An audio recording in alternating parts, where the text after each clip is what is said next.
अच्छा जी, इससे पहले हम स्टैटिक एरे के ऊपर काम कर चुके हैं। ठीक है, अब हम क्या कर रहे हैं, अब हम यहाँ पे API कॉल कर रहे हैं। ठीक है, API कॉल करने का मतलब ये है कि जो डेटा मेरे पास मैंने स्टैटिक रखा हुआ है ये मैं बाहर से मंगवाऊंगा।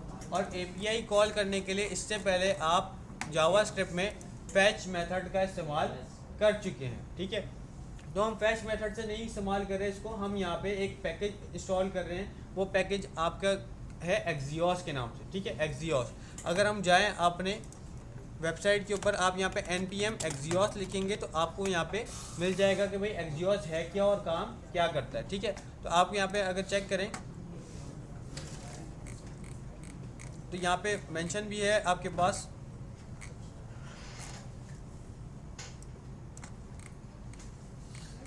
डिस्क्रिप्शन नहीं लिखी हुई। ठीक है, तो एक्सियोस हमारे पास जो है API कॉल करने के लिए इस्तेमाल होता है। आप API कॉल करते हो इसके ज़रिए, और API कॉल करके ये आपको क्या करता है, जेसन जो आपके पास डेटा आ रहा है उसको कन्वर्ट करके देता है नॉर्मल ऑब्जेक्ट में। फैच मेथड में क्या होता था कि फैच मेथड में आप API कॉल करते थे, रिस्पॉन्स जो आता था उसको जेसन में कन्वर्ट करते थे और फिर आप उसको स्टोर करते थे। इसमें क्या करना है आपने, इसमें आपके पास जो डेटा आएगा वो डेटा आपके पास जब मिल जाएगा तो वो आपको क्या करेंगे, आपको वो जो डेटा आ रहा है वो आपको जेसन से कन्वर्ट हुआ मिलेगा, आपको अलग से कन्वर्ट करने की ज़रूरत नहीं है। ठीक है, तो हम यहाँ पे इसका इस्तेमाल करें, और इसका इस्तेमाल करने के लिए आपको यहाँ पे क्या करना है, आपको यहाँ पे करना है पैकेज इंस्टॉल, जो आप टर्मिनल में करोगे। तो टर्मिनल आप यहाँ पे सबसे पहले क्लियर कर दोगे टर्मिनल, और टर्मिनल क्लियर करने के लिए आप Ctrl+C करोगे तो आपका टर्मिनल क्लोज हो जाएगा। अलग से कोई टर्मिनल नहीं खोलना है, आपने इसी में करना है। तो हम क्या करें, यहाँ पे npm आई और एक्सियोस करके हम यहाँ पे पैकेज इंस्टॉल कर रहे हैं। आप जब जैसे यहाँ पे npm आई एक्सियोस करोगे तो आपके पास ये पैकेज इंस्टॉल हो जाएगा। तो पैकेज हमारे पास यहाँ पे इंस्टॉल हो चुका है। अब हमने क्या करना है, एक्सियोस के थ्रू हमने यहाँ पे अपना काम करवाना है। तो एक्सियोस हम जो कर रहे हैं तो उसके लिए आप क्या करोगे, यहाँ पे इस प्रोडक्ट्स को अब हम यहाँ से हटा रहे हैं, और फिलहाल मैं एक प्रोडक्ट का एरे बना रहा हूँ कि लेट प्रोडक्ट्स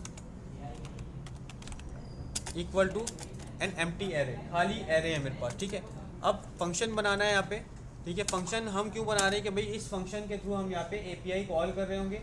तो फंक्शन बनाया मैंने फैच प्रोडक्ट्स के नाम से। अच्छा, ये वैसे हम काम आगे जाके करते हैं, जब हम आगे यूज स्टेट पढ़ेंगे, यूज इफेक्ट पढ़ेंगे तो वहाँ पे ज़्यादा बेहतर रहेगा, क्योंकि यूज इफेक्ट आपके पास जो हुक है वो स्पेशली बना है कि आप जब एक्सटर्नल API जब कॉल कर रहे हो तो उसके लिए, और यूज स्टेट आप जब वेरिएबल में डेटा चेंज करना चाह रहे हो तो उसके लिए बना होता है। ठीक है, तो हमारे पास फैच प्रोडक्ट्स के नाम से हम यहाँ पे फंक्शन बना रहे हैं, और फैच प्रोडक्ट जब हमने बना दिया यहाँ पे तो इसके अंदर हमारे पास यहाँ पे हम एक्सियोस करेंगे। एक्सियोस कैसे करना है, आपको ये कोड बनाया npm की वेबसाइट पे भी मिल जाएगा। अभी फ़िलहाल मैं यहाँ पे लिख के दिखा रहा हूँ, फिर हम इसको अलग से कर भी लेंगे। कि हमने लिखा भाई यहाँ पे एक लेट, सबसे पहले हम यहाँ पे ट्राई कैच लगा देंगे, तो ट्राई और कैच आप लगा दें, आपको ये बॉयलर प्लेट में मिल जाएगा। फिर हमने क्या करना है, हमने लिखा लेट रिस्पॉन्स इक्वल टू, अब क्या करेंगे, एसिंग अवेट चलाएंगे। क्यों, क्योंकि हमारे पास जो डेटा आ रहा है वो बाहर से आ रहा है, हो सकता है उसको आने में टाइम लगे, तो उसके लिए वेट भी करना पड़ेगा आपको कुछ टाइम के लिए। सर्वर से डेटा आ रहा है तो हम क्या कर सकते हैं, यहाँ पे एसिंग अवेट लगाएंगे। एसिंग अवेट का मेरे ख्याल से आपको सबको आइडिया होगा। तो एसिंग अवेट है क्या, आपके पास जब वेबसाइट चल रही है, आपके पास जब लाइन ऑफ कोड चल रहा है तो वो आपके पास सिंक्रोनाइज है। ठीक है, सिंक्रोनाइज मतलब लाइन बाय लाइन चल रहा है आपके पास, और अगर इस टाइम में कहीं पे अगर टाइम लग रहा है तो क्या करेगा, इसका वेट नहीं करेगा, आगे बढ़ा देगा, कुछ सेकंड वेट करेगा, उसके बाद ये आगे बढ़ जाएगा। तो हम चाह रहे हैं कि भाई इसका जो आपके पास लाइन बाय लाइन इसका बिहेवियर है उसको हम रोक दें इसको, और कुछ टाइम के लिए जो हमारा काम है रह गया उसको साइड पे रख के उसको वेट करवाएं। तो उसके लिए क्या करना पड़ेगा, आपको एसिंग अवेट लगाना पड़ेगा, यानी आपको डिफाइन करना पड़ेगा अपने कोड में कि भाई इसका जो बिहेवियर है वो एसिंग कर दो। यानी कि एसिंग में आपके पास जो ए आ रहा है उसका मतलब होता है नॉट सिंक्रोनाइज कर दो। ठीक है, सिंक्रोनाइज जो आपके पास पैरेलल चल रहा है एक एक करके लाइन बाय लाइन, तो उसको उससे हटा दो, उसको साइड पे रखो, आप उसको साइड पे चलाते जाओ, और आपका जो कोड है लाइन आपकी फाइल के अंदर वो भी आपके पास पैरेलल चलता जाएगा। तो हम क्या कर रहे हैं, हम बता रहे हैं कि भाई इस फंक्शन को आप एसिंग बना दो, यानी इसके लिए थोड़ा वेट करना है आपने, साइड पे इसको चलाते रहना जब तक ये अपना काम कंप्लीट ना कर ले। तो हमने लगाया यहाँ पे एसिंग फंक्शन और फैच प्रोडक्ट्स। अब क्या करना है, किसको वेट करवाना है वो आपने लिखना पड़ेगा। तो हम इक्वल टू के आगे आके यहाँ पे अवेट लगा रहे हैं, अवेट करके हमने अब अपना पैकेज का नाम बताना है कि भाई हम क्या कर रहे हैं। तो हम कर रहे हैं एक्सियोस। जैसे ही आप एक्सियोस लिखोगे सजेशन आ जाएगा, आप एंटर करोगे इंपोर्ट ऑटोमेटिकली ऊपर हो जाएगा। एक्सियोस एंटर किया मैंने, इंपोर्ट हो गया लाइन नंबर 11 में। अब एक्सियोस के आपके पास मेथड मिलते हैं, एचटीटीपी मेथड्स होते हैं, गेट, पोस्ट, पुट, डिलीट, ये आप पढ़ चुके हो। तो जिस तरीके से फेच मेथड होते हैं वैसे ही हमारे पास यहाँ पे मेथड है। तो आपने लगाना है डॉट गेट, क्योंकि हम गेट चला रहे हैं यहाँ पे। और गेट करके आपने क्या करना है, इसके अंदर अपना यूआरएल पास कर देना है कि जहाँ से डेटा आ रहा है। हमारे पास डेटा कहाँ से आ रहा है, हम यहाँ पे एक एपीआई उठा लेते हैं कि आपके पास प्रोडक्ट्स एपीआई के नाम से हम एपीआई कॉल करें, डमी जेसन डॉट प्रोडक्ट्स, ठीक है। ये आपके पास डेटा आ रहा है, हमने इसी को कॉपी कर लिया यहाँ से, और कॉपी करने के बाद मैं यहाँ पे यूआरएल पेस्ट कर रहा हूँ, ठीक है। तो मैंने यहाँ पे डेटा पेस्ट कर दिया। अब अगर आप चेक करेंगे तो यहाँ पे आपने कंसोल डॉट लॉग लगाएं आप, और इसके अंदर रिस्पॉन्स अगर आप करें तो आपको कंसोल के अंदर डेटा मिल जाएगा, ठीक है। तो चेक कर लेते हैं भाई, हमने अपने वेबसाइट को रन कर लिया, npm रन डेव एंटर किया मैंने, मेरे पास वेबसाइट रन हो गई है, ठीक है। आके यहाँ पे चेक कर लेंगे, रीलोड किया मैंने, और कंसोल में जाके जब चेक किया तो मेरे पास यहाँ पे डेटा नहीं आ रहा। क्यों नहीं आ रहा भाई, वजह क्या है इसकी। कोड हमने लिखा है यहाँ पे एसिंग फंक्शन फैच प्रोडक्ट्स, और हमने यहाँ पे ट्राई लगा दिया, कैच के अंदर कुछ नहीं भी लिखे तो फिलहाल हमारे पास नहीं आ रहा। चलो आपके लिए मैं यहाँ पे कंसोल डॉट लॉग एरर यहाँ पे करवा देता हूँ कि भाई एरर क्या आ रहा है वो डिस्प्ले करवा दो, ठीक है। तो एरर डिस्प्ले करवा दिया मैंने, दोबारा रिफ्रेश किया, नहीं आ रहा, फिर भी क्या मसला है। अगर आप गौर से देखो तो फंक्शन का काम क्या है, डिफाइन करने के बाद कॉल करना, कॉल नहीं किया हुआ हमने यहाँ पे, तो इसलिए आपके पास ये फंक्शन नहीं चल रहा। तो फंक्शन सबसे पहले आपने यहाँ पे कॉल करना पड़ेगा। जैसे ही हम यहाँ पे फंक्शन कॉल करेंगे तो आपको कंसोल में कुछ ना कुछ नज़र आने लगेगा। तो हमने फैच प्रोडक्ट्स फंक्शन कॉल कर दिया।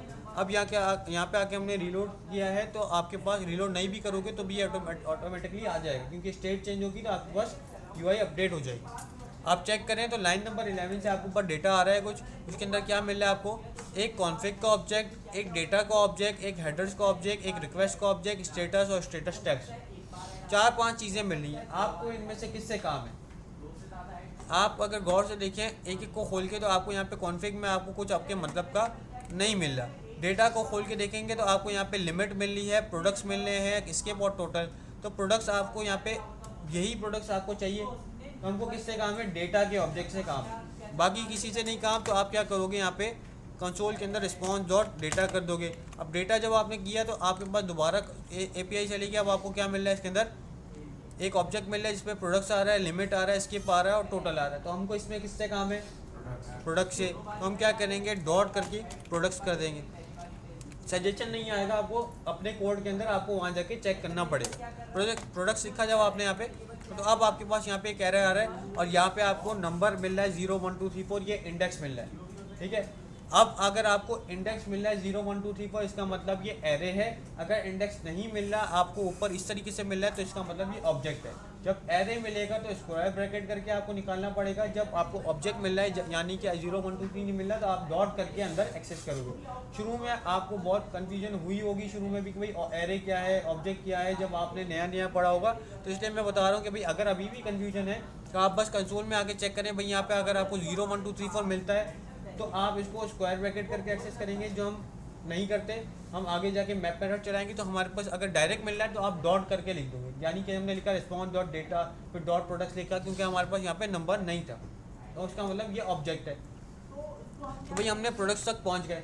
इस प्रोडक्ट का क्या करना है, इस प्रोडक्ट को मैंने अपने प्रोडक्ट्स के एरे को दे देना है। तो हमने बोला कि भाई लेट लिखने की ज़रूरत नहीं है। अब हम यहाँ पे क्या लिखेंगे, भाई प्रोडक्ट्स इक्वल टू, मेरे पास आ गया response dot data dot product. आगे जाएंगे जब हम, तो हम क्या करेंगे, इसको हम स्टेट के थ्रू इस्तेमाल करेंगे। स्टेट के थ्रू जब इस्तेमाल, अभी आप अगर चेक करें तो हमने यहाँ पे रिफ़्रेश किया, हमारे पास यहाँ पे प्रोडक्ट्स मैप नहीं हो रहे, ठीक है। प्रोडक्ट्स मैप नहीं हो रहे, क्यों नहीं हो रहे भाई, वो इसलिए नहीं हो रहे कि हमारे पास यहाँ पे जो स्टेट चेंज होती है वो हमारे पास ट्रैक होती है, वर्चुअल डॉम चलता है ना। तो हमारे पास जब डेटा का ये जो वेरिएबल है, ये वेरिएबल का काम है ही नहीं स्टेट चेंज करवाना।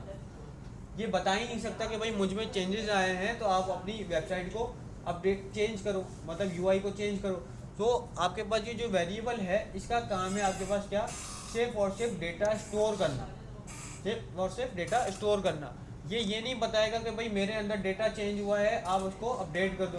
तो मतलब ये आपको कोई मैसेज नहीं देगा, आपको कुछ पता नहीं चलेगा भाई इस पर डेटा आया या नहीं आया।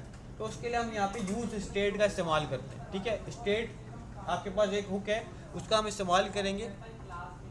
तो यूज स्टेट का हम यहाँ पे इस्तेमाल करें, फिलहाल मैं लिख के बता रहा हूँ, इसका टॉपिक है, हम आगे जाके इसको डिस्कस करेंगे पूरा। तो स्टेट आपने बनानी कैसे कि भाई आपने लिखा लेट, और लेट लिखने के बाद आपने यहाँ पे एक एरे बना देना।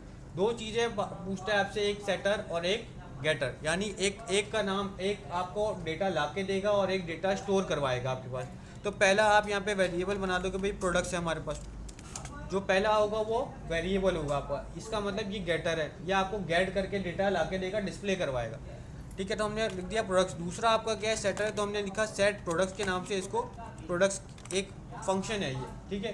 पहला वाला वेरिएबल है, दूसरा वाला फंक्शन है। वेरिएबल से आप डेटा गेट करोगे और फंक्शन में से आप डेटा रखवाओगे। हमने क्या करना है, इसको इक्वल कर देना है यूज स्टेट के। ये यूज स्टेट आपका हुक है, हम आगे जाके पढ़ेंगे, फिलहाल अभी हम इसके ऊपर डिस्कस नहीं कर रहे। इस्तेमाल करना है क्योंकि हमको यूआई चेंजेस करवानी है, तो इसलिए हम इस्तेमाल कर रहे हैं। हमने क्या करना है इसमें, इनिशियली हमने बता दिया कि भाई ये एक एम्प्टी एरे होगा, जो हमने ऊपर किया वही हमने नीचे कर दिया। तो ये वेरिएबल अब हमने ख़त्म कर दिया, इसकी जगह पे हमने यूज स्टेट वेरिएबल इस्तेमाल किया, ठीक है। अब क्या करना है, क्योंकि आपने डेटा चेंज करवाना है प्रोडक्ट्स के वेरिएबल के अंदर, तो अब आप क्या करोगे, तरीक़ेकार क्या है, आप फंक्शन कॉल करोगे अपना, और इस फंक्शन कॉल करने के बाद आप वो जो डेटा रखवाना है वो आप इसको बता दोगे, यानी response dot data dot products आपने कॉपी किया और यहाँ पे इसको दे दिया कि भाई आपने बोला कि सेट प्रोडक्ट्स करवा दो, और सेट प्रोडक्ट्स में क्या करवाओ, response dot data dot products जो आपके पास आ रहा है वो रखवा दो आप। हमने वो रखवा दिया। अब आपके पास क्या होगा कि अब आपके पास यूआई पे आपको प्रोडक्ट्स नज़र आ जाएंगे, ठीक है। ये देख रहे हैं प्रोडक्ट्स आपको नज़र आ रहे हैं, क्योंकि अब हमने एपीआई दूसरी कॉल करी जिसके अंदर टाइटल था, डिस्क्रिप्शन था और इमेज दूसरे नाम से आ रही थी। तो क्या हो रहा है कि इमेज हमारे पास दूसरे नाम से आ रही है, इमेजेस के नाम से आ रही है, और यहाँ पे थंबनेल के नाम से आ रही है। तो हमने इसी नाम से इमेज पास करानी पड़ेगी, तो हम यहाँ पे डॉट थंबनेल कर देंगे, ठीक है। तो थंबनेल हम यहाँ से इमेज की जगह यहाँ पे थंबनेल निकाल देंगे। तो अब आपको यहाँ पे इमेजेस नज़र आ रही है, ठीक है। तो हमने डेटा अपने हिसाब से निकाल लें, क्योंकि डेटा ज़्यादा है तो हम इसमें ज़्यादा नहीं निकाल लें। हमने टाइटल पास किया, प्राइस पास किया और डिस्क्रिप्शन पास किया, ठीक है। तो ये हमारे पास है एक्सियोस। अब बता देता हूँ कि भाई अगर आपको चाहिए कि भाई आपको नहीं समझ आ रहा कि भाई आपने एक्सियोस की वेबसाइट पे जाना है, फिर यहाँ पे आप आएंगे तो यहाँ पे आप थोड़ा सा स्क्रॉल करें, आपको यहाँ पे बता देंगे भाई इंस्टॉलेशन कैसे करनी है। आपके पास यहाँ पे npm इंस्टॉल एक्सियोस ये हमने चलाया था, ठीक है। इसके बाद आप यहाँ पे थोड़ा सा स्क्रॉल करोगे नीचे थोड़ा, और यहाँ पे आपको एक गेट यूजर्स के नाम से एसिंग फंक्शन मिला है। हमने भी एक फंक्शन बनाया, किस नाम से था, गेट प्रोडक्ट्स के नाम से। ट्राई केस लगाया, ट्राई केस लग गया। आपने एक रिस्पॉन्स का वेरिएबल बनाया था, हमने भी बनाया था। फिर हमने क्या किया, अवेट एक्सियोस डॉट गेट ये मेथड हमने भी चलाया था, ठीक है। तो पूरा सिमिलर है आपके पास। यहाँ पे कंसोल डॉट लॉग एरर भी किया हमने, और कंसोल डॉट लॉग रिस्पॉन्स भी किया। रिस्पॉन्स के बाद हमने उस डेटा का करना क्या है वो हमने डिसाइड करना है। इसने सिर्फ आपको तरीक़ेकार बता दिया यहाँ पे कि भाई इस तरीके से आप अपना एक्सियोस फंक्शन चला सकते हो, हमने बता दिया। और अब हमने इसमें कंसोल डॉट लॉग रिस्पॉन्स जो किया था उसके बाद हमने सेट प्रोडक्ट्स करके बस प्रोडक्ट्स को स्टोर करवा दिया और कुछ नहीं किया, सही है। तो ये हमारा एक्सियोस था, यानी कि प्रोडक्ट्स को आप फैच कैसे करोगे और डिस्प्ले कैसे करवाओगे वो हमने करवा लिया।